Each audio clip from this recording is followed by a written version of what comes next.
you. Friends, in the previous lecture we discussed about romanticism and mainly the young senior romantics Wordsworth, Coleridge and Southey. In this lesson we are going to discuss about the young romantics. Young romantics means Shelley, Keats, Byron and some minor poets. Why they are known as young? Because all the three poets of this age, they died before 30. So that's why they are known as young romantics. And we find a shift in poetry also from senior romantics to young romantics. Shift क्या है? जैसे जो हमारे senior Romantics हैं, खासकर Wordsworth, जिनके ऊपर escapism का चार्ज कभी कभी लगता है, और ये लोग जो शैली है, कीट्स है, ये लोग they are living in the society, यहाँ पर रह के ही अपनी बात रख रहे हैं, ठीक है ना। और इसके अलावा हम जो है बात करेंगे यहाँ पर शुरू में शैली की। Friends, PB Shelley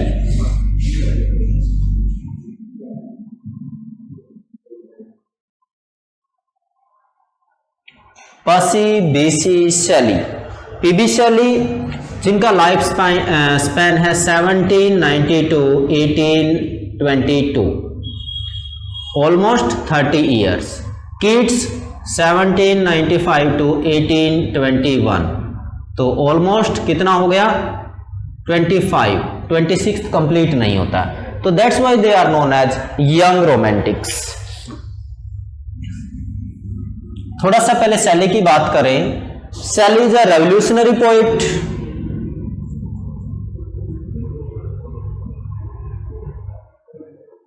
revolutionary poet, ठीक है। और दूसरा जो है विलियम गॉडविन के डिसाइपल कह सकते हैं, उनके फॉलोअर कह सकते हैं। Influenced by platonic ideal love, ठीक है ना। और ये क्या है? एथेइज्म, और इसी एथेइज्म के चलते उनको जो है यूनिवर्सिटी से एक्सपेल भी कर दिया था। ये भी क्वेश्चन बहुत बार आया है पेपर में। तो ये सारी क्वालिटीज जो हैं ये शैली में है, रेवोल्यूशनरी पोइट हैं, ठीक है ना। और गॉडविन जिनका पॉलिटिकल जस्टिस है उससे इन्फ्लुएंस्ड हैं, फ्रेंच रेवोल्यूशन से इन्फ्लुएंस्ड हैं, और प्लेटोनिक जो आइडियल लव है, और दूसरा एथेइज्म इनकी पोइट्री में। ये सारी क्वालिटी जो है हमें कहाँ मिलती हैं? ये मिलती हैं हमें पीबी शैली में। अब शैली की यदि हम शुरुआत करें तो वो है क्वीन मैब। पहला जो इनका लॉन्ग नरेटिव पोएम है that is Queen Mab. That's a work written by Shelley, और इसका जो पब्लिशिंग ईयर है that is 18। The publishing year of Queen Mab is 1812-13। This poem describes the corruption of man by the institutions.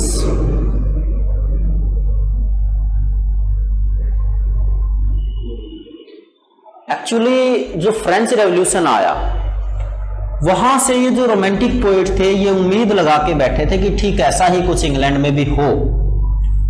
और जब Wordsworth French revolution से पीछे मुड़ जाते हैं, लास्ट में हम देखते हैं, उससे पीबी शैली और उसके बाद हम रॉबर्ट ब्राउनिंग को देखते हैं, आवर लॉस्ट लीडर, तो इनको काफी उस तरीके से डिप्रेशन यानी कि डिस्ट्रेस होता है। तो क्वीन मैब रिटन बाय पीबी शैली, और जहां पर जो इंस्टीट्यूशंस का करप्शन है उसको हाईलाइट किया गया है, तो it's very important work. And the second one is Alastor or the spirit of solitude.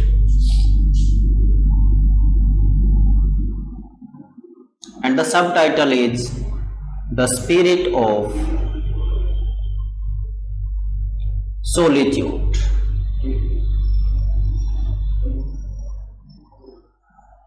Aleister or the Spirit of Solitude, its important work and the publishing year is 1860. तो queen map के बाद हमने बात की है इसकी। अब इसमें क्या है, it's a long poem, long narrative poem, it is written in blank words. ये जो पोयम है ये long narrative poem number 1,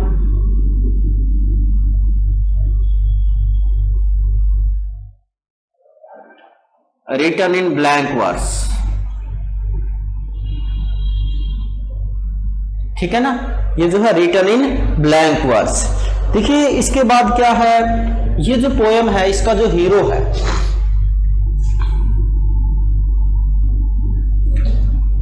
led by patience, feelings, उसके बाद क्या होता है, but he failed, disappointment,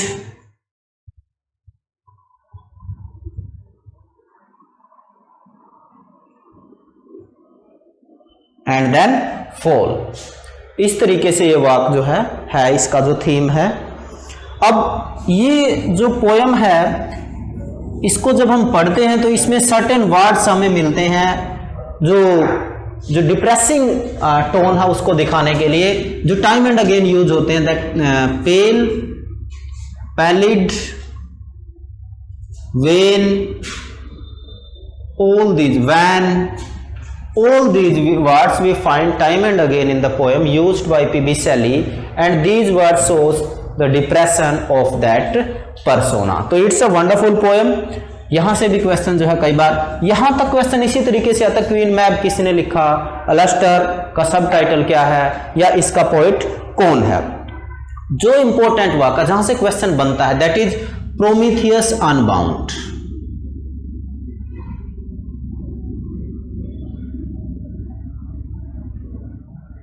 Prometheus Unbound, it's a play or it published in 1820. It deals with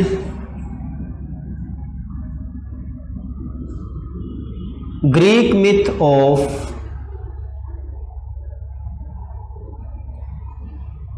Prometheus, जो एस्किलस का प्रोमीथियस है उसका स्टोरी क्या है कि जो प्रोमीथियस है, एस्किलस की बात करें ग्रीक प्ले राइट, उनके प्ले का जो थीम है, जो प्रोमीथियस है वो क्या करता है, he steals fire from the haven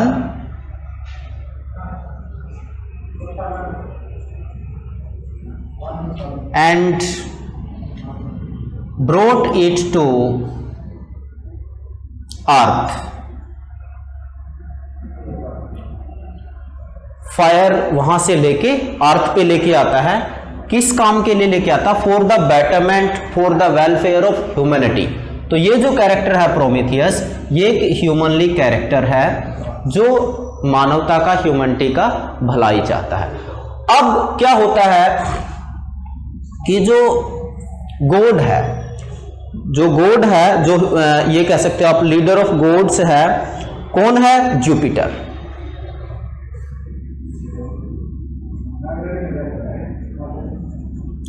इनको गुस्सा आता है और इनको सजा मिलती है, प्रोमीथियस को सजा क्या मिलती है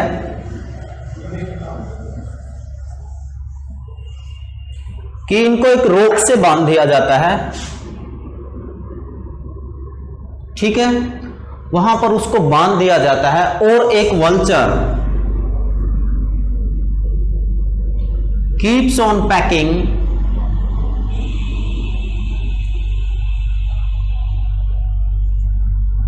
ऑन हिज लीवर, और वो जो है टाइम एंड अगेन जो वल्चर है वो उसका जो लीवर है उसके ऊपर अपने चोंच से काटता है बार बार। ये सजा मिलती है प्रोमीथियस को, ठीक है ना। अब एक आध बार ये भी क्वेश्चन आया कि ये जहां पर बांधा गया वो mount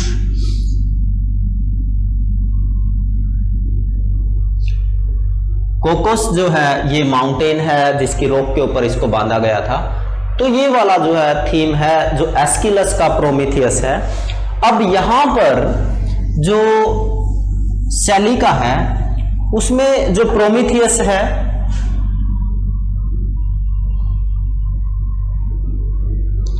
he is the symbol of humanity, और जो जुपिटर है ये किसका सिंबल है, ये ऑपरेशन, जो वल्चर है वो टॉर्चर का है, और जो इसमें जो इंपॉर्टेंट कैरेक्टर है दैट इज डेमोगोगन, जो कि क्या करता है, एस्केप करता है प्रोमीथियस का। तो प्रोमीथियस अनबाउंड दैट पब्लिश्ड इन 1820, जो प्रोमीथियस ग्रीक थीम है एस्किलस का, उसका आप कह सकते हो वहां से इन्फ्लुएंस है, but certain changes are there. और जो symbolical, totally allegorical, you can say metaphorical work it becomes, where all the characters they are the major symbols, वो जो है सिंबॉलिकल कैरेक्टर इसमें सारे हैं। तो ये इंपॉर्टेंट वर्क था इनका प्रोमीथियस अनबाउंड, जिसके ऊपर थोड़ा सा बात करना भी जरूरी था। बहुत बार ये पेपर में पूछा गया, कई बार जो है पेपर में पूछा जा चुका है, तो that's why it is important. अभी हम कुछ और ड्रामेटिक इनकी पोएम्स की बात करेंगे। अभी जो है द सेंसी, अब क्या है Cenci, the Cenci again it's a dramatic poem written in blank verse, और इसका जो पब्लिशिंग ईयर है it is 1819। It is also written in blank verse. इसका कहानी क्या है कि यहां पर there is a stepdaughter and mother, ठीक है, they are innocent, but the father and the husband to this lady, that father is cruel, passionate, lusty, ये इस तरीके का इंसान है, और इतना ज्यादा इन लोगों को तंग करता है मदर डॉटर को कि इनको आखिरकार ये क्या करती हैं, दे कंस्पायर टू मर्डर हिम। तंग होकर ये जो माँ बेटी हैं, यानी कि ये जो फादर था, इसको किल कर देती है। तो कई बार इसी तरीके से, कई बार कहानी की इसका थीम क्या है, स्टोरी क्या है, इस तरीके से क्वेश्चन आ जाता है, तो यू मस्ट नो, ठीक है ना।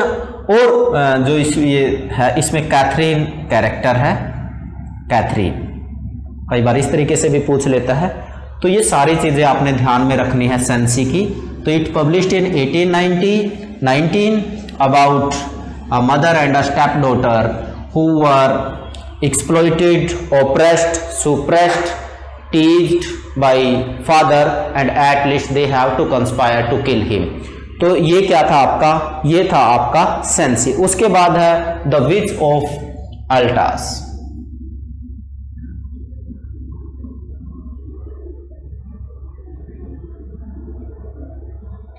It's also a poem written by क्या बोलते हैं हम, पीबी शैली। और यहां पर क्या है कि जो टोटल 78 स्टैंजाज हैं, इसमें 78 टोटल स्टैंजा हैं और 8 लाइन स्टैंजा है। कैसा है, 78 टोटल स्टैंजाज और 8 लाइन स्टैंजा। अब दूसरा इसका क्वालिटी है, इसमें जो है मिस्टिसिज्म जो हमने ब्लेक में देखा था, वो वाली क्वालिटी भी यहां पर द विच ऑफ अल्टास में शैली से दिखती है। मिस्टिसिज्म यहां पर है, total 78 stanzas written in 8 line stanza. तो that's a wonderful poem it is. और दूसरा इसका जो है एक फैक्ट और जो इंपॉर्टेंट पोएम है that is 12 foot tyrant. 12 foot tyrant, ये क्या है, इट्स एन अटैक और satire you can say on Caroline queen. जो कैरोलिन क्वीन है उसके ऊपर ये अटैक है, और ये जो पोएम है आपका स्वेल्फोर्ड टिरेंट, इट पब्लिश्ड इन 1820। जो 1820 और 1821 है ये ईयर्स काफी फ्रूटफुल रहते हैं शैली के लिए भी, और हम बाद में कीट्स के लिए भी देखेंगे। दोनों वो ईयर हैं जहां पर जो रोमांटिक एज की जो इंपॉर्टेंट जो बेस्ट पोइट्री है वो निकल कर आती है। तो ये शैली का नेक्स्ट वर्क था। इसके बाद आपका है नेक्स्ट जो पोएम है that is Epipsychidion, it published in 1821। ये जो पोएम है ये प्लेटोनिक जो लव है is the theme of this poem.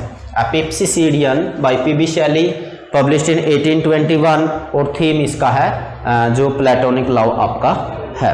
और इसके अलावा कुछ और पोएम्स हैं जो डिस्कस करनी हमें है। एक है इनका मैन ऑफ इंग्लैंड,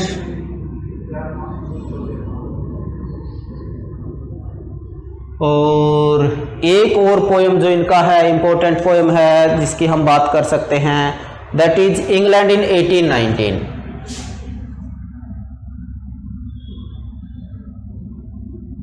इन 1819। और तीसरी जो इंपॉर्टेंट पोएम है ode to west wind.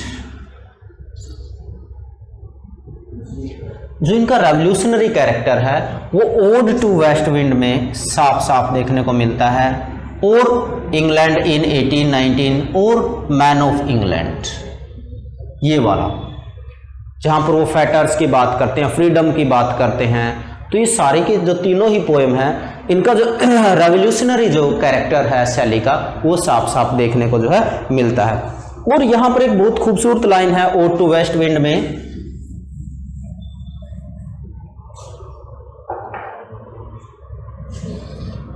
O lift me like a cloud wave a leaf, I bleed,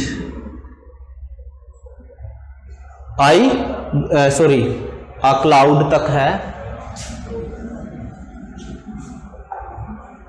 और a leaf इससे पहले आएगा।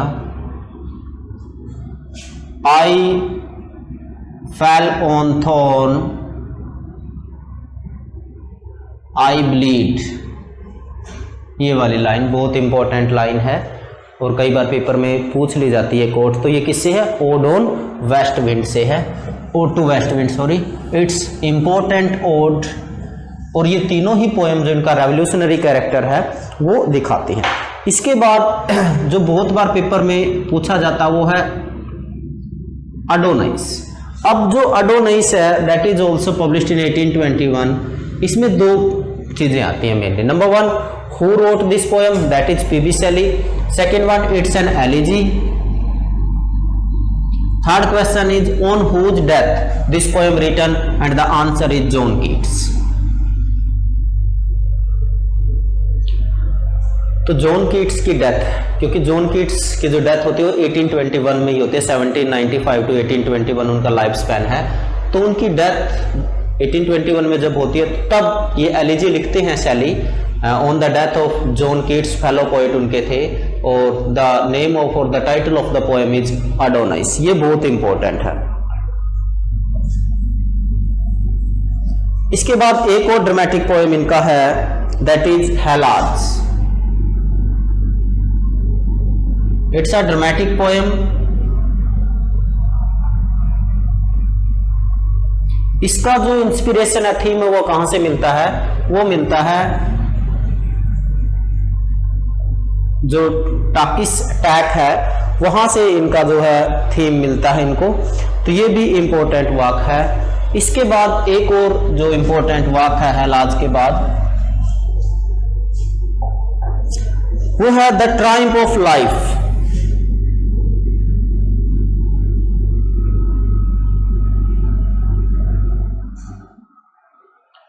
इसमें जो इंपॉर्टेंट फैक्ट है वो सिर्फ यही है, it is an incomplete poem. इस तरीके से पूछता है, इनकम्प्लीट। सैली से, कीट से, ये और बैटन के जो वाक से, इससे पहले मैंने बोला बहुत बार पूछता है कि कौन सा वाक जो है इनकम्प्लीट रहा है, तो हमने बताना है। Incomplete long poem written in terza rima, काफी सारी पोएम ट्रेजराइमा में आपको मिलेंगी सैली से। इसके बाद इनकी कुछ और, एक ओजिमेंडियास सोनेट है,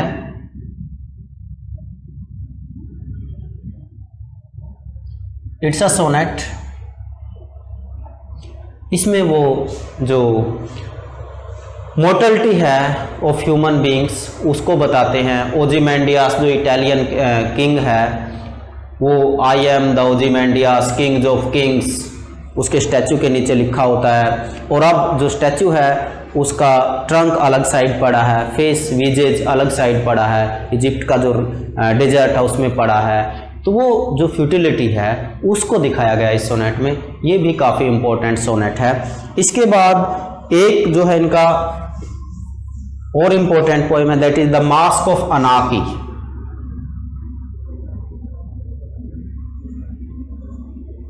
that is also written by Shelley. और अथेइज्म, जिसके लिए इनको ऑक्सफोर्ड यूनिवर्सिटी से निकाल दिया गया था, ऑलरेडी हम उसकी बात कर चुके हैं। एक और इनका इंपॉर्टेंट पोएम है, that is revolt of Islam. Revolt of Islam, it's also important poem by शैली। अब हम बात करते हैं कुछ इनकी और जो शॉर्ट पोएम्स हैं जो काफी फेमस भी हुई हैं, जिसमें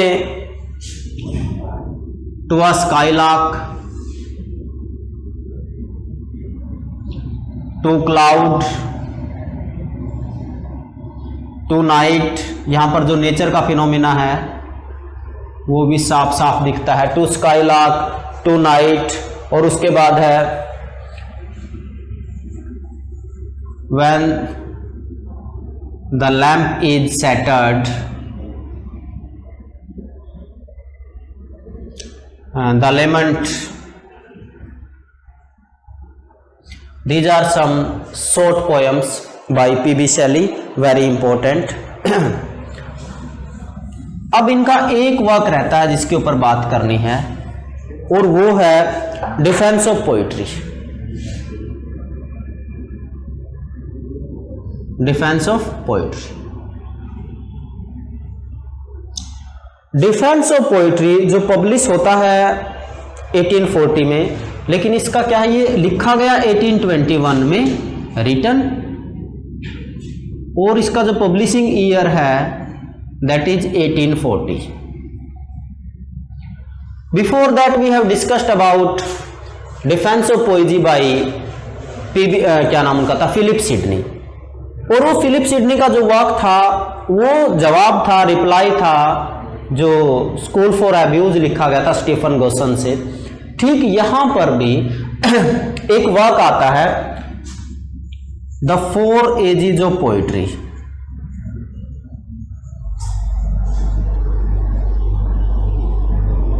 ये वर्क किसका है, ये है Thomas Love Peacock. Thomas Love Peacock, जहां पर थॉमस लव पीकॉक बोलते हैं कि in this age of knowledge, reason and logic the poetry is totally useless. Totally useless, इसको यूजलेस बताते हैं कि in this age of reason, logic and knowledge poetry is totally useless. And to reply Thomas Love Peacock he wrote defence of poetry written in 21 but it published in 1840, यानी कि इनकी death के बाद। यहां से दो चीजें डिफेंस ऑफ पोइट्री से पूछी जाती हैं। एक तो ये है, पोइट्री को डिफाइन किस तरीके से किया है शैली ने। वो लिखते हैं poetry is the record of best and happiest moments by the happiest and best minds. Happiest and best minds.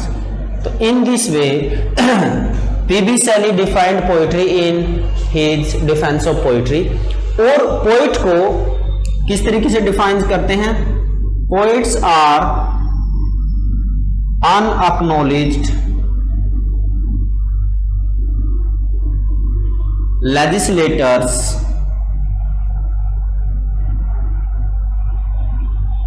of the world. In this way he defined poet, and the above mentioned line is the definition of poetry as per P.B. Shelley mentioned in Defense of Poetry. ये दोनों lines जो है बहुत बार paper में पूछी जाती हैं, किसका है और कहां से है। एक जो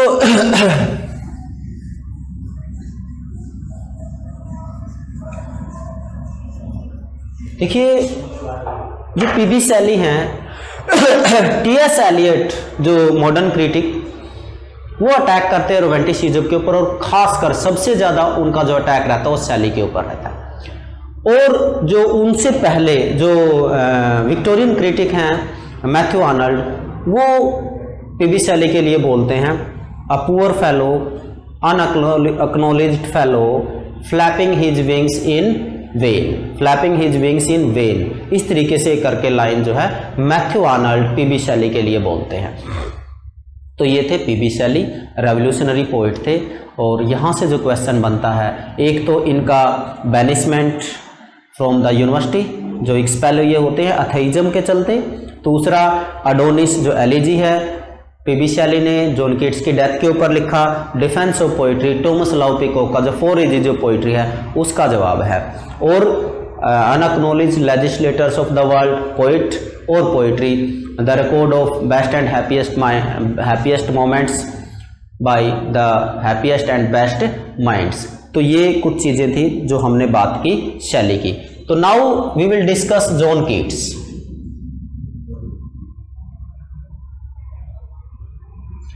(1795 to 1821). By profession Keats was a student of medical science, और उन्होंने उसका ट्रेनिंग भी लिया। थोड़ा सा कीट्स का जो बायोग्राफी है वो भी इंटरेस्टिंग है, ये काफ़ी इंटरेस्टिंग है, ठीक है ना। शैली का भी था कि वो ड्राउनिंग से उनकी डेथ होती है इटली में, वो रह गया था फैक्ट। दूसरा जो है जॉन कीट्स, इनकी डेथ होती है ट्यूबरकुलोसिस से। यही क्वेश्चन बहुत बार आता है कि इनकी डेथ जो है ट्यूबरकुलोसिस से होती है। कंजप्शन ट्यूबरकुलोसिस, कई बार कंफ्यूजन रहता है, but the answer is tuberculosis. देखिए जब 1819 में इनको वोमिटिंग होती है, ब्लड वोमिटिंग होती है, तब उनको पता चल जाता है कि ये अभी ज़्यादा दिन जीने वाले नहीं हैं, क्योंकि वो मेडिकल के स्टूडेंट थे खुद। इनसे पहले भी इनके ब्रदर की डेथ इनके हाथों में ट्यूबरकुलोसिस से हो चुकी थी, तो ये जेनेटिक डिजीज थी। अब देखिए कीट्स के पास टाइम ही नहीं है, वो स्टार्ट करते हैं 1819 में लिखना। डेथ कब होती है? 1821 में। करीबन 2.5 ईयर्स उनके पास थे। इन 2.5 ईयर्स में फ्लरिश करना है, फेमस होना है, बड़ा पोइट बनना है। ये वो पोइट हैं जिनको स्पेंसर को शुरू में बोला ना हमने पोइट्स पोइट, तो लेटर ये जो फ्रेज है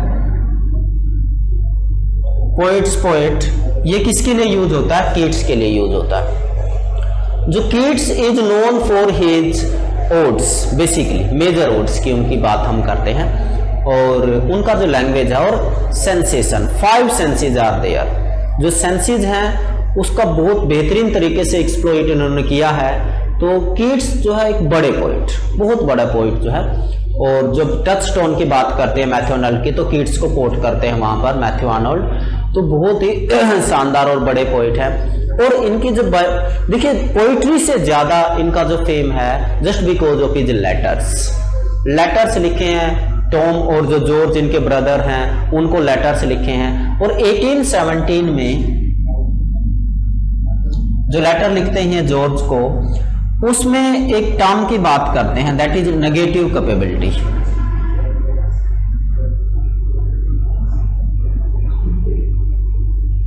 ठीक है ना। अब नेगेटिव कैपेबिलिटी क्या है? When a person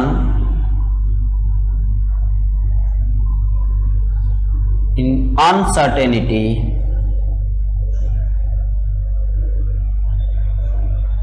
doubt without reaching to irritation.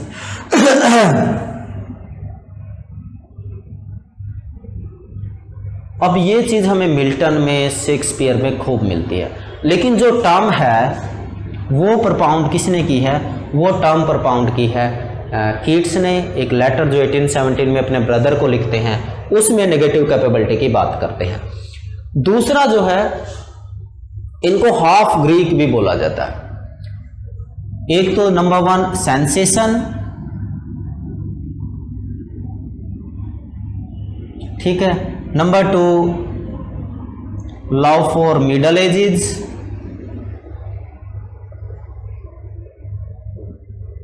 Hellenism,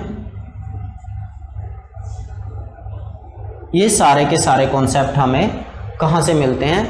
Keats से।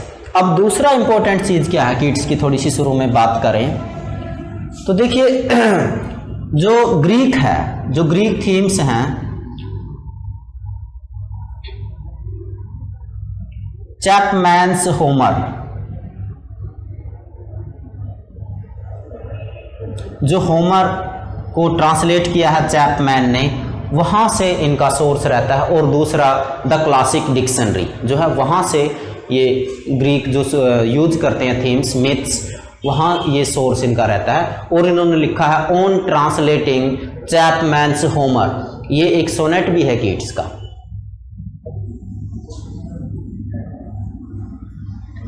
ठीक है ना। तो अब थोड़ा सा इनकी पोइट्री की हम बात करना स्टार्ट करते हैं।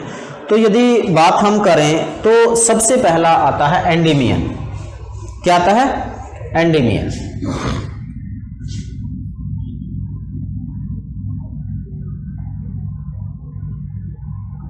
और इसका 1817-18 जो है रहता है पब्लिशिंग ईयर। अब देखिए जो एंडेमियन है, लॉन्ग नरेटिव पोएम है।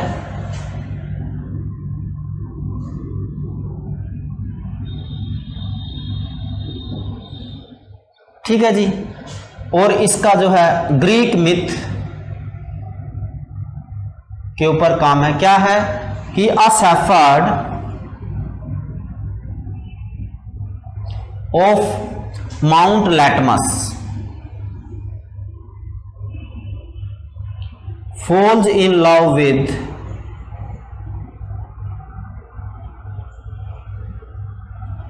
the goddess of moon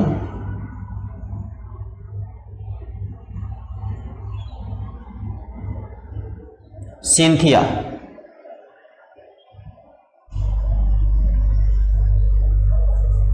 ये इसका जो है थीम है, ग्रीक थीम है, जहां पर शेफर्ड ऑफ माउंट लैटमस वो falls in love with moon और गॉडेस मून का नाम है सिंथिया। तो ये थीम है publishing year 1818 Endymion, long narrative poem. और ये जो लॉन्ग नरेटिव पोएम है शेक्सपियर क्या नाम है, कीट्स लिखते हैं मोर देन 4000 लाइन्स। और अभी जो कीट्स हैं वो इमैच्योर हैं, मैच्योर नहीं है अभी, इमैच्योर है। और शुरू का ही जो ट्राई है वो एक लॉन्ग नरेटिव पोएम से करते हैं और more than 4000 lines are there. अब इसके बाद इनका जो सेकंड वर्क है दैट इज इजाबेला और the pot of basil. Subtitle है the pot of basil, that is also written by Keats. अब ये जो टेल है जहां से इनका सोर्स है वो है बोकासियो, जो कि एक इटालियन पोइट हुए हैं जिनका डेकामेरन बहुत ही फेमस वर्क है, वहां से ये टेल ली गई है। और इसमें जो है बात किस चीज की करते हैं, it's a tale of love, death and devotion. Tale of love, death, devotion, theme taken from Boccaccio, the Italian poet, Isabella, subtitle is the pot of basil. तो ये सारी चीजें हमने ध्यान रखनी है। उसके बाद हम आते हैं, सेकंड इनका लॉन्ग नरेटिव पोएम है Hyperion. Hyperion written in blank verse, और यहां पर जो मिल्टोनिक ग्रैंड स्टाइल है एपिक का, उसको इमिटेट करने की कोशिश की गई है, लेकिन ये खुद लास्ट में बताते हैं और अपना फेलियर एक्सेप्ट करते हैं कि जो मिल्टन का जो ग्रैंड स्टाइल है वो इनको सूट नहीं करता है, तो he left it unfinished, he left this poem unfinished. जो हाइपीरियन है उसको अनफिनिश्ड छोड़ देते हैं, और फिर इसका जो सीक्वल लिखते हैं, द फॉल ऑफ हाइपीरियन,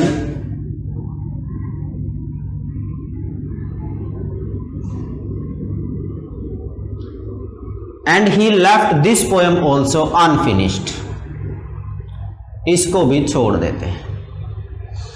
ये भी पोएम जो है उनका इनकम्प्लीट है, अनफिनिश्ड पोएम है, इसको भी बीच में ही छोड़ देते हैं। अब देखिए इसके बाद है जो हमारा इंपॉर्टेंट पोएम इसके बाद इनका आता है, वो है सेंट एग्नीज। जो सेंट एग्नीज है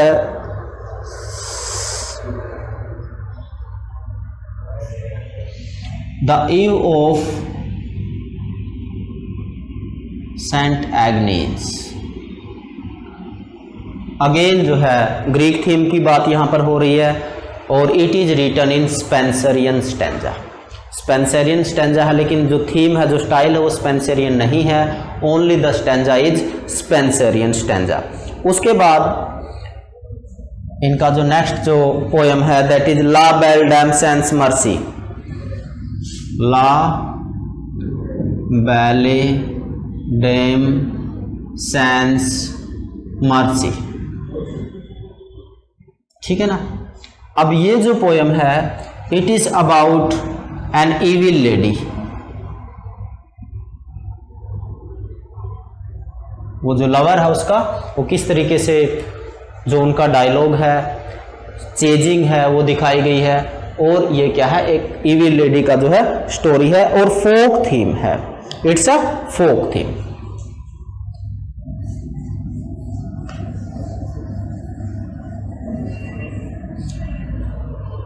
एक फैक्ट और कई बार आ जाता है, कुकनी स्कूल ऑफ पोइट्री। कुछ क्रिटिक्स इनको इसका मेंबर मानते हैं, जिसमें ले हंट बड़ा नाम है, और कीट्स जो है अपने आप को डिसाइपल ऑफ ले हंट, अपने आप को ले हंट का डिसाइपल मानते हैं। ले हंट इतना बड़ा नाम नहीं है जितना बड़ा कीट्स का है, और इसके बारे में एक थोड़ा सा ये भी है कि ये लोग बैठे होते हैं, तो क्राउन जो कि बड़े पोइट को पहनाया जाता है वो बैठे हैं, तो ले हंट उसको पहनने से मना कर देते हैं, और कीट्स उसको पहन लेते हैं, और उसके बाद रिग्रेट करते हैं कि I am not you can से a great poet, that's why I should avoid the wearing of this crown. ये भी बात है। तो कुकनी स्कूल ऑफ पोइट्री ले हंट का था, जिसमें कीट्स को भी कभी कभी कुछ क्रिटिक्स जो उसका मेंबर मानते हैं, तो हमें पता होना चाहिए। कुकनी जो है, कुकनी इज अ डायलेक्ट, जो लंदन का जो पेरिफेरियल इलाका है उसकी ये एक डायलेक्ट है कुकनी, तो हमें पता होना चाहिए कुकनी क्या है। अभी हम बात करने जा रहे हैं उनकी मेजर ओड्स की, और फर्स्ट है ओड टू नाइटिंगेल।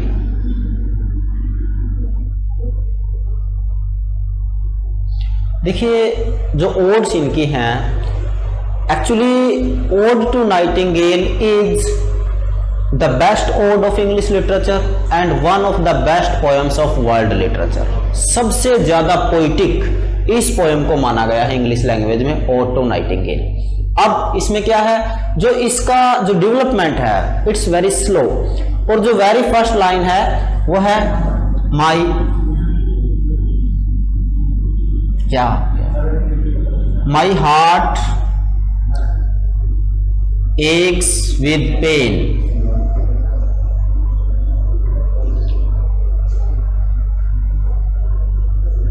ठीक है ना।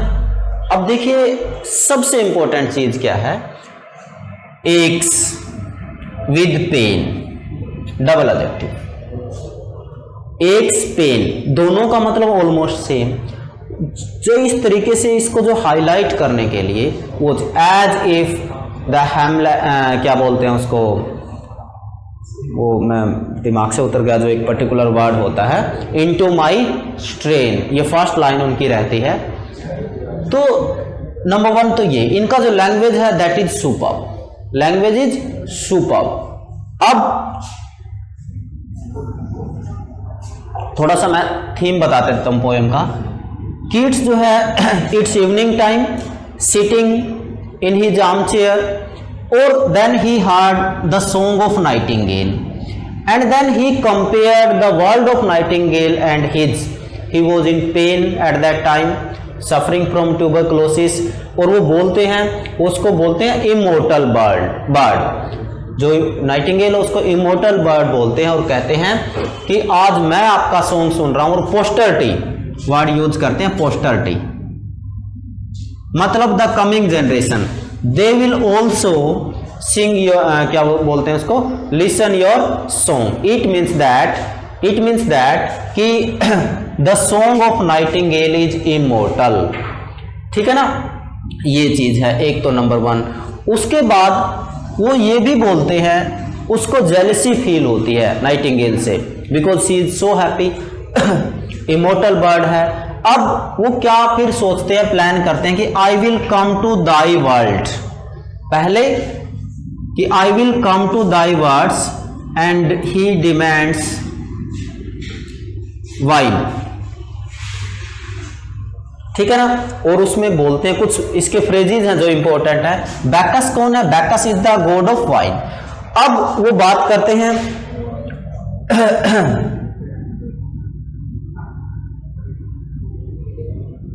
Beaker field at the brim, किस तरीके की जो फ्लोरेंस है वहां की वाइन होनी चाहिए, जो पुरानी वाइन होती है कई साल पुरानी। फील्ड एट द ब्रिम, किनारों तक भरा होना चाहिए beaker. And my purple stained mouth,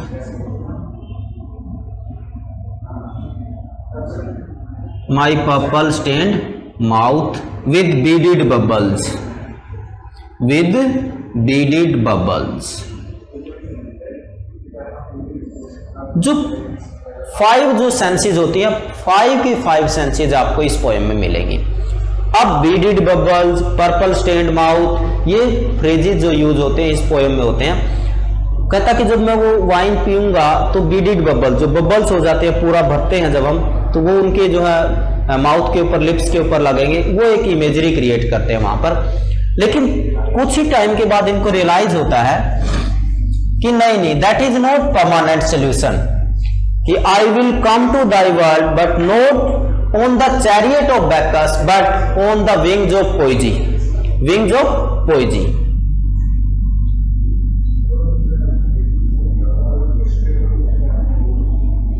wings of poesy. अब वो बात करते हैं कि नहीं, जो वाइन है ये सोल्यूशन नहीं है, पोइट्री, पोएजी मतलब पोइट्री सोल्यूशन है इसका, कि मैं जो है तुम्हारी तरह इमोर्टल कब हो सकता हूं। उसका इमोर्टलिटी का जो है क्या है रीजन, नाइटिंगेल का हर सॉन्ग, और यहां पर हिज पोइट्री। तो इस तरीके से, और एक वर्ड यूज होता है that is forlorn, it strikes just like the death knell, तो that's why this word is also there, forlorn. तो वेरी इंपॉर्टेंट इट इज। तो ये आपका नाइटिंगेल था, और जिसमें कुछ और इंपॉर्टेंट लाइंस आती हैं, here where people sit together and hear each other groans, ये बहुत इंपॉर्टेंट लाइन वहां पर है। Where the young love pine up beyond tomorrow, और जो ब्यूटी है वो कई सारी लाइन इस तरीके की बहुत इंपॉर्टेंट लाइन जो वहां पर रहती हैं, beauty truth truth beauty, all these important you can say quotations are there from ode to nightingale, the best ode written by क्या बोलते हैं इनको, हमारे जो जॉन कीट्स हैं। उसके बाद जो नेक्स्ट पोएम है जिसकी बात की जा सकती है, that is odd on Grecian urn.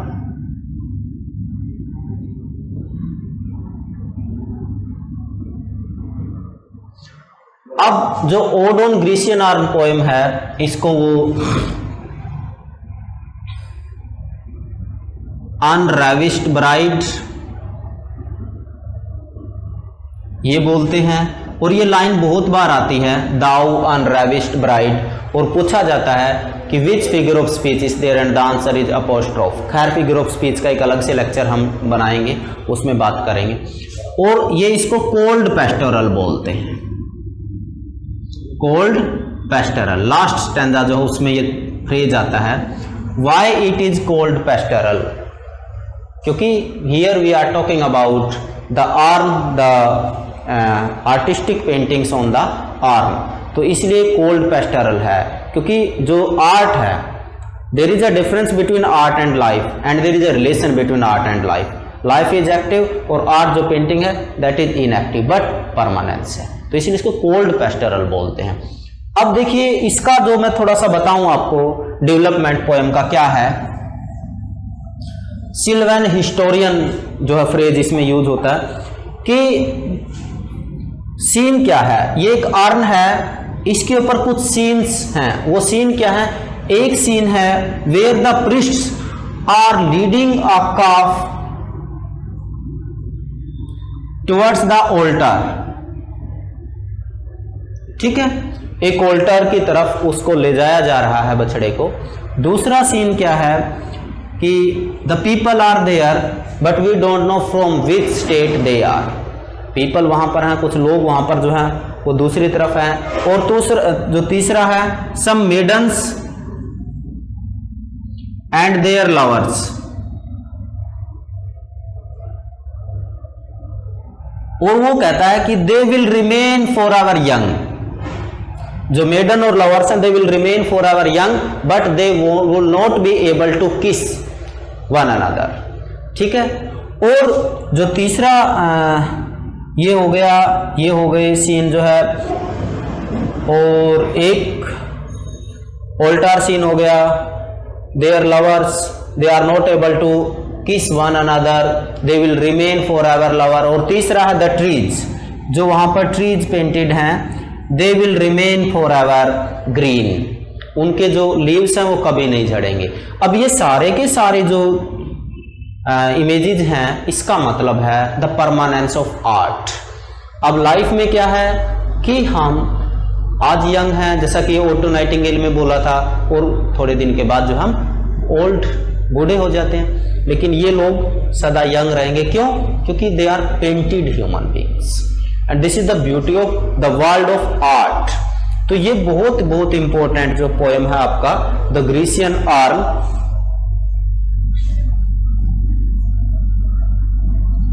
ये all need to know on earth, beauty is truth, truth beauty.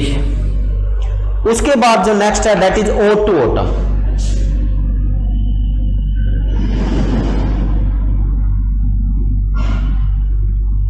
Odd to autumn, that's a wonderful poem.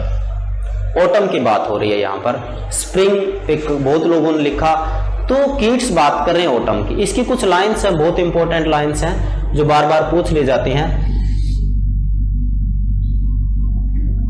Where are the songs of spring,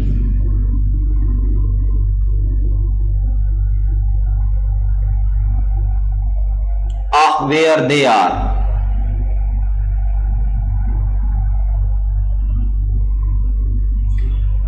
think not of them, thou hast thy music too, thou hast thy music too।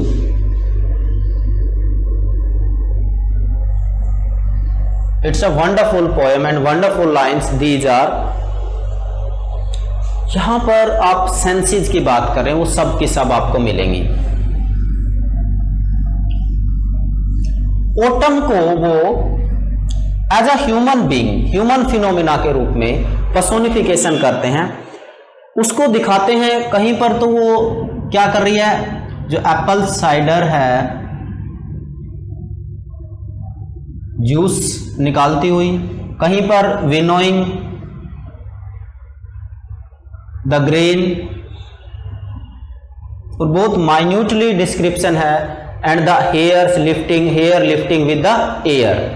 तो इस सारा का सारा description जो है ये हम बात करें ओड टू ऑटम की, जहां पर वो एक पर्टिकुलर सीजन की और किस तरीके से the season where the pines are there, gourds are there, means the nature is pregnant with beauty, उसकी बात करते हैं। तो it's a wonderful poem by Keats that is ode to autumn.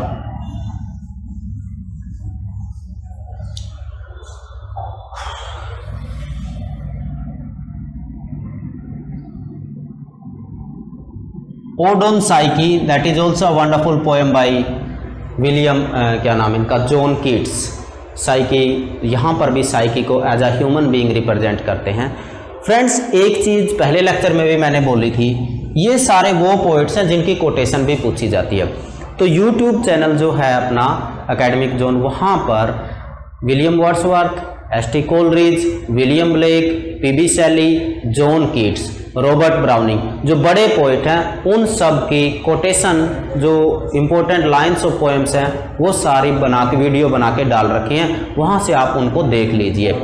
चाहे आप बात करें शैली की, वहाँ पर भी इम्पोर्टेंट लाइन्स हैं जो बहुत बार पूछी जाती हैं, heard melodies are sweet, unheard are sweeter वगैरह वगैरह, तो वो सारी आपको वहाँ से मिल जाएंगी। तो एक बार जो है आप वहाँ जाके वो लेसन्स ज़रूर देख लेंगे। फ्रेंड्स, ये थे हमारे जॉन कीट्स। अब उसके बाद हम बात करते हैं जॉर्ज गॉर्डन लॉर्ड बायरन की। हम बात किसकी करते हैं, George Gordon Lord Byron, next जो पोइट हैं।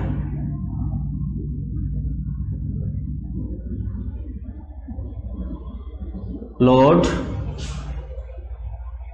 बायरन तीसरे नंबर के पोइट हैं इस सीरीज में, और इनका जो लाइफ स्पैन है दैट इज 1788 टू 1824। तो इनका भी लाइफ जो है 35 टू 36 ईयर, ये भी यंग एज में ही चले गए थे। अब जो बायरन है वो बाकी के अपने फेलो पोइट से टोटली अलग है। एक तो जो हिस्ट्रिक्स जो कॉन्सेप्ट है, पैशनेट, मेलोड्रामा, ये सारी चीजें हमें जॉर्ज गॉर्डन बायरन में मिलती हैं। और जो बायरोनिक हीरो है, यही कॉन्सेप्ट है Byronic hero, full of passions, dreams, ठीक है ना, जो कि हमें जो इनका पिलग्रिम क्या चाइल्ड हैरोल्ड्स पिलग्रिम है उसमें हमें ये बायरोनिक हीरो मिलता है। डॉन जुआन में हमें बायरोनिक हीरो मिलता है। और जो चाइल्ड हैरोल्ड का जो हीरो है उसमें बायरन को खुद को हम देखते हैं। डॉन जुआन का जो हीरो है उसमें बायरन खुद का, यानी कि ऑटोबायोग्राफी वहां पर कम है, लेकिन चाइल्ड हैरोल्ड में हम वो देखते हैं। फ्रेंड्स, एक इंपॉर्टेंट चीज और है कि इनकी शिफ्ट है, जो अर्लियर पोइट्री है और लेटर पोइट्री है। लेटर पोइट्री में इनका मैच्योरिटी साफ दिखता है, साफ दिखता है। तो क्या है कि जो क्रिटिक्स हैं they like the later Byron, the later Byron rather, later Byron, और जो अर्लियर बायरन है उसको जो है ये क्या बोलते हैं, क्रिटिसाइज करते हैं। अब क्या है, इनका जो फर्स्ट वर्क है that is important work. First work इसलिए इंपॉर्टेंट होता है, question examination point of view से पूछ लिया जाता है। डिस्क्रिप्टिव स्केचेज, पोइटिकल स्केचेज, और यहाँ पर हम बात कर रहे हैं जो है वर्ड्सवर्थ से हमने शुरू की, तो अब हम बात कर रहे हैं किसकी, आर्ट्स ऑफ आइडलनेस।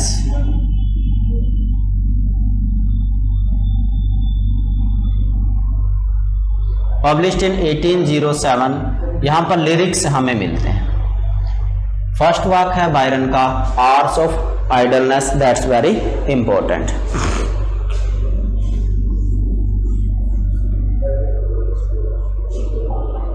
उसके बाद एक और वर्क इनका है that is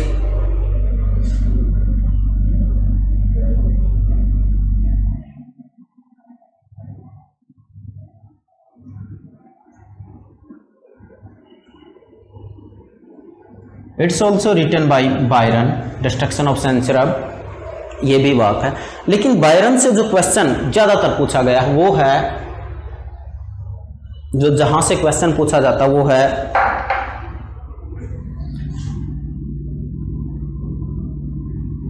English bards and Scotch reviewers. ये वाक है जो ज्यादातर एग्जाम में इनका पूछा गया है। दो तरीके से क्वेश्चन इसका आता है। First, who wrote English bards and Scotch reviewers. Second one is when it published 1809। Third one, what is the theme of this work, और इसका थीम क्या है कि he criticized the poets and critics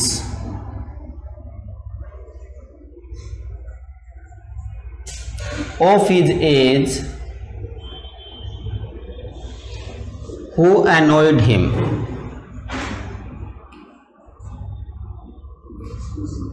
ठीक है ना। तो ये वाला इंपॉर्टेंट वाक इनका है। तीन चीजें, नंबर वन ये वाक किसका है, नंबर टू इसका पब्लिशिंग ईयर, और नंबर थ्री ये इसका थीम। जो उस टाइम के जो ऑथर और पोएट और क्रिटिक हैं जो इनको क्रिटिसाइज करते हैं बायरन को, तो उनको ये जवाब है कीट्स का, सॉरी क्या नाम है इनका, बायरन का। तो इसको आप ध्यान में रखोगे। तो इसके बाद इनकी जो विजिट्स रही, ये कहां कहां पर गए हैं बायरन, विजिटेड। पहले नंबर पर हम बात करेंगे इनका जो है अल्बानिया, ग्रीस, स्पेन, ये जगह विजिट की। और जब इन जगहों को विजिट इन्होंने किया तो उसका इन्फ्लुएंस इनके वर्क्स के ऊपर करीबन 2-3 ईयर्स साफ साफ देखने को मिलता है। और इसमें हम बात करेंगे सबसे पहले Childe Harold's pilgrimage. Childe Harold's pilgrimage. जो चाइल्ड हैरोल्ड्स पिलग्रिमेज है, जो पब्लिश होती है 1812 में, उस time 2 cantos. Later the third and fourth cantos published in 1816 and 1818 respectively। ठीक है ना। अब जो फर्स्ट कांटो है, इन फर्स्ट कांटो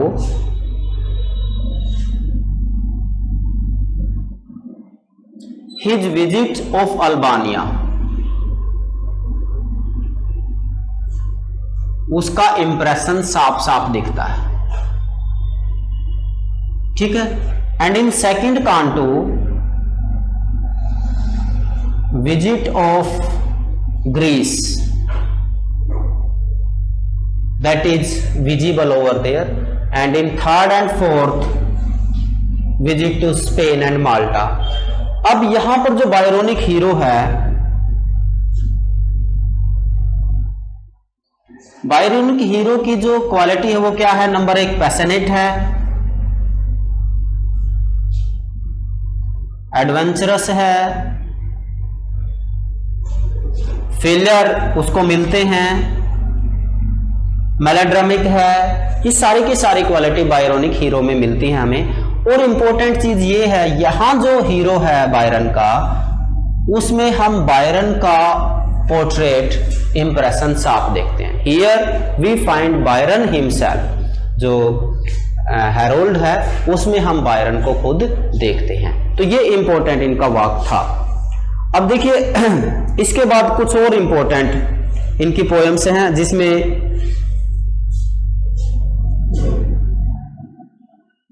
मेड ऑफ एथेंस, एरवी part, it's a poem by क्या बोलते हैं, बायरन का एक पोएम है, ये इंपॉर्टेंट है। The Girls of Cadiz, that's also stanza for music.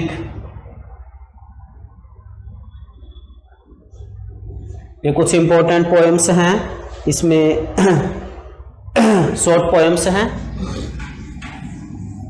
कुछ और पोएम्स हैं जिनसे क्वेश्चन बन सकता है। That is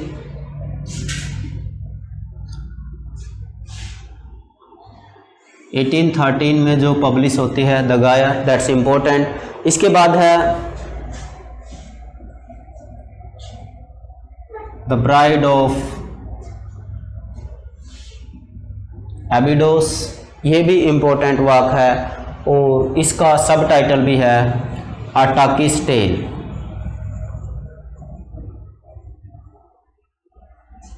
a Turkish tale it is, and it published in 1814.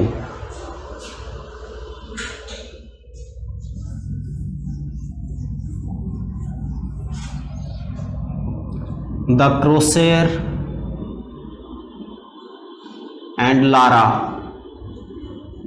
it published in 1814. ये भी वाक जो है इनका बायरन का ही है। एक और इम्पोर्टेंट वाक है that is the siege of कॉर्निथ।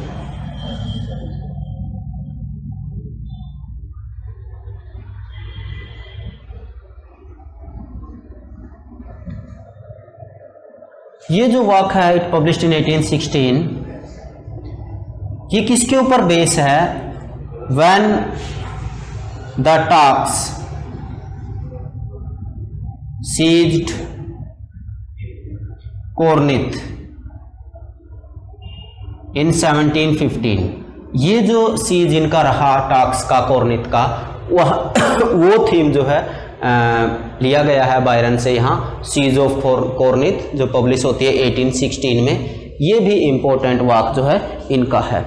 और एक इम्पोर्टेंट वर्क है द पार्सिनिया। पार्सिनिया और इसके अलावा एक और वर्क है that is the prisoner of Chilean. Prisoner of Chilean ये 1816 में पब्लिश होता है। तो ये कुछ और पोएम्स थी। इसके बाद इनकी ड्रामेटिक्स पोएम्स, ड्रामा जो पोइटिक ड्रामा है, ड्रामेटिक पोएम्स ही उनको हम बोले तो बेहतर रहेगा। उसमें जो शैली का जो पोइटिक ड्रामा था और इसमें कुछ सिमिलरिटीज हमें मिलती हैं, पूरी नहीं बट कुछ सिमिलरिटीज मिलती हैं। जो क्या नाम है शैली का था, अब प्रोमेथियस अनबाउंड वगैरह था। अब हम बात करते हैं इनका, जिसमें 3 इंपॉर्टेंट वर्क हैं। द मैनफ्रेड,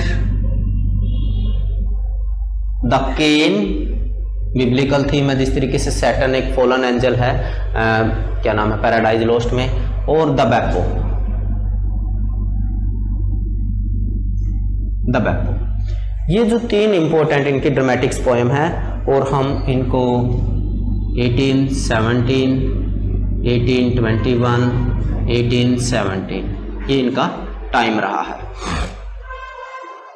अब होता क्या है, अब इनका मास्टरपीस आता है दैट इज डॉन जुआन। डॉन जुआन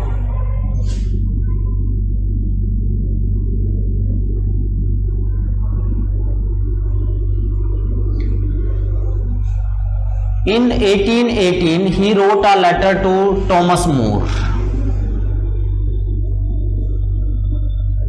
Thomas More को एक लेटर लिखते हैं और उसमें बताते हैं कि I am planning for a work entitled as Don Juan and first canto has been written. एक लेटर जो है, क्योंकि लेटर्स चाहे वो कीट्स के रहे हो चाहे वो बायरन के रहे हो, they played very important role. तो इसलिए यहाँ पर भी ये इंपॉर्टेंट रोल है। तो टॉमस मूर, कई बार यही क्वेश्चन आ जाता है कि किसको लेटर लिखा था जिसमें डॉन जुआन की बात हुई थी, तो वो टॉमस मूर थे। कब लिखा था? 1818 में लिखा था और एक कांटो की बात उसमें हुई थी। जो टोटल जो बल्कि मंथ भी पूछ लें तो ये सितंबर था। टोटल जो इसमें कांटोज रहे हैं वो रहे हैं आपके, क्या बोलते हैं इसमें, टोटल जो कांटोज हैं वो ओटवा राइमा में और 16 कांटोज रिटन इन ओटवा राइमा, अच्छे से पता होना चाहिए। और यही वो पोएम है जिसके बारे में बोलते हैं कि when I woke up in the early morning I found myself popular and famous, Don Juan. यहाँ पर जो चीज़ ध्यान हमने रखनी है वो क्या रखनी है कि डॉन जुआन चाइल्ड क्या बोलते हैं उसको, जो हैरोल्ड है उनकी तरह बायरन जो है खुद का उसमें पोर्ट्रेट नहीं दिखता है। अब इसमें क्या है, जो जुआन है उनका एडवेंचर है, how he went to ship, how the ship was जो है क्या बोलते हैं उसको, trapped in a storm, shipwreck होता है। वहां से जो कॉन्स्टेंटिनोपल की सुल्ताना है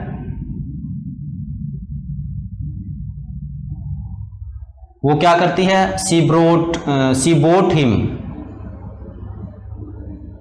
and tried to seduce him.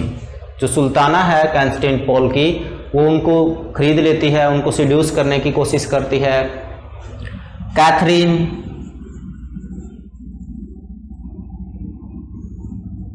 Beloved है जुआन की। और मेन जो है इनका हैदी।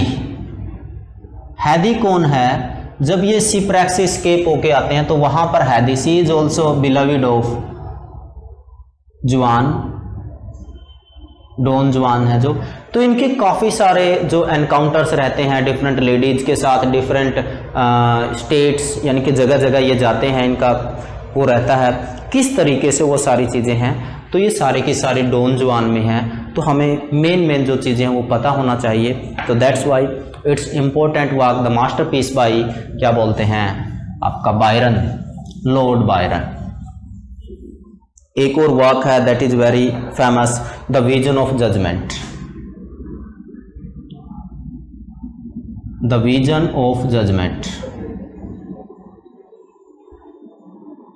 The vision of judgement that published in 1822, it's a stair.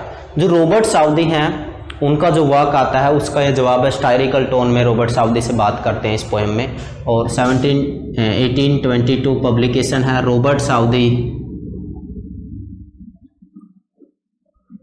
And it's a stair.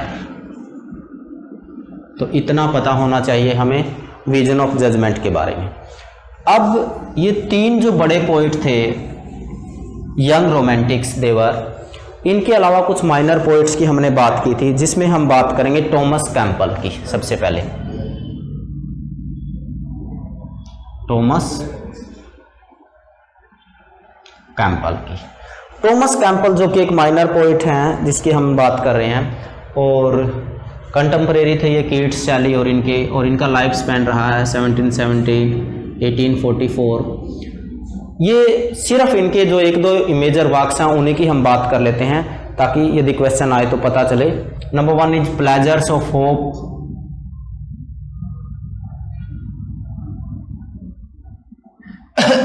That's very important and it published इन 1829। उसके बाद आपका है the battle of the Baltic,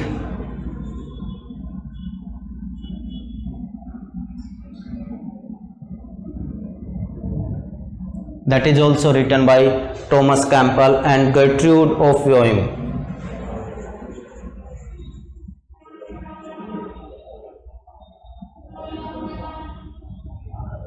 कुछ भरोसा नहीं है, माइनर पोइट से भी क्वेश्चन कई बार कर लेता है, तो कम से कम इनके जो इम्पोर्टेंट वर्क्स है उसके बारे में तो हमें पता ही होना चाहिए। लास्ट वन पब्लिश्ड इन 1809, तो ये टॉमस कैंपबेल थे। टॉमस कैंपबेल के बाद हम बात करेंगे टॉमस मूर की।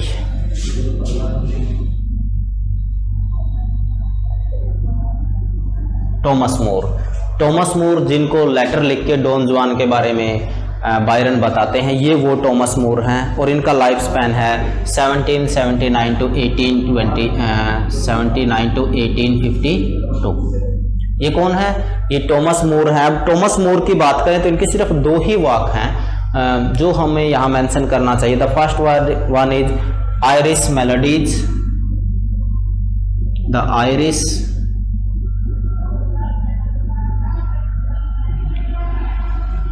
Melodies, the Irish melodies by क्या नाम इनका है, टॉमस मोर, और दूसरा है लल्ला रुख। इनका जो वाक है वो लल्ला रुख है, जहां से क्वेश्चन कभी कभी पूछ लिया जाता है कि who wrote Lalla Rookh, and the answer is Thomas Moore, और ये पब्लिश होता है 1817 में।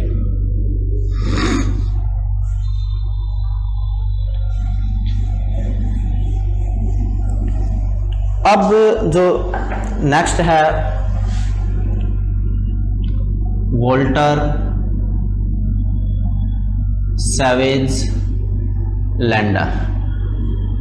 वॉल्टर सैवेज लैंडर, तो इनका जो लैंग्वेज है उसके लिए थोड़ा सा जाने जाते हैं, और इनका जो एक वाक है जो कई बार पूछा गया है या पॉसिबिलिटी जिसकी रहती है, एपिक वाक है, दैट इज गैबी।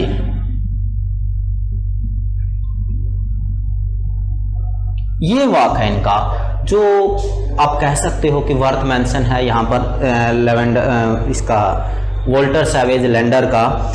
तो जो एपिक है इट पब्लिश्ड इन 1798, कब, जब लिरिकल बैलेड आता है उसी टाइम पे ये पब्लिश होता है। इसके अलावा कुछ और इनका है हेलेनिक्स है, that published in 1847। Last one is imaginary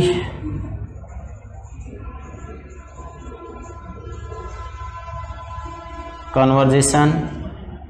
ये भी वाक जो है किसका है, ये भी जो है वाक इनका है, लैंडर का वाक है। इसके बाद हम बात करते हैं जो आज का लेसन है, उस लेसन का लास्ट जो पोइट है दैट इज ले हंट। ले हंट की बात करें तो दो चीज़ें सबसे पहले याद रखनी है, एक तो कुकनी स्कूल ऑफ पोइट्री, दूसरा इसको जो है अपना क्या बोलते हैं मास्टर मानते थे कीट्स। तो ये दोनों चीज़ें, लेकिन ये पोइट्री के मामले में कीट्स के आसपास भी नहीं है, कोई ज़्यादा फेमस नहीं है। इनके दो ही वर्क हैं, the one is the examiner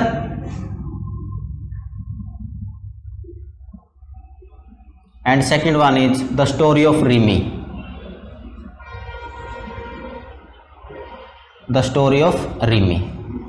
तो ये दो वर्क जो इम्पोर्टेंट हैं जिनको मेंशन करना चाहिए। और जो एग्जामिनर है बेसिकली जो ध्यान रखने की चीज़ है वो इनका जर्नल है, ये भी पॉइंट नोट कर ही लें, कहीं इसको पोएम वगैरह आप कंसीडर कर लो। ये इनका जर्नल है। स्टोरी ऑफ रिमी इनका इम्पोर्टेंट वर्क है, और स्टोरी ऑफ रिमी जो है उसका जो पब्लिशिंग ईयर है दैट इज 1816। तो फ्रेंड्स ये आज का लेसन था जिसमें हमने यंग रोमांटिक्स की बात की, जो हमने सैली, केट्स, बायरन, कैम्बल, लैंडर और लास्ट में ले हंट की। तो इसके आगे हम शुरू करेंगे Victorian period. Thank you very much.